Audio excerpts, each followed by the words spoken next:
తెలంగాణలో గోదావరి జలాలను గరిష్ట స్థాయిలో వినియోగించుకోవాలని ముఖ్యమంత్రి రేవంత్ రెడ్డి అధికారులను ఆదేశించారు.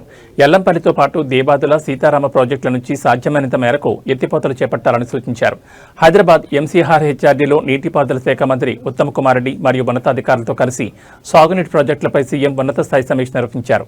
సమావేశంలో మంత్రి ఉత్తమ్ కుమార్ రెడ్డి మాట్లాడుతూ దేవాదుల నుంచి గతంలో ఎన్నడూ లేని విధంగా ఒకేసారి 90 పంపులతో ఎత్తిపోతలు చేపడుతున్నట్లు సీఎం దృష్టికి తీసుకెళ్లారు.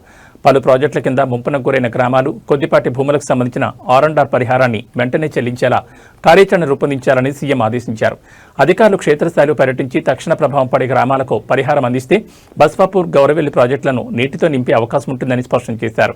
గట్టు, గూడెందొడ్డి ఎత్తిపోతల సామర్థ్యం పెంపుపై సమగ్ర అధ్యయనం చేయాలని, గూడెందొడ్డి పంప్ హౌస్ స్టోరేజ్ ప్రాజెక్టుకు కన్సల్టెంట్ నియమించాలని సూచించారు.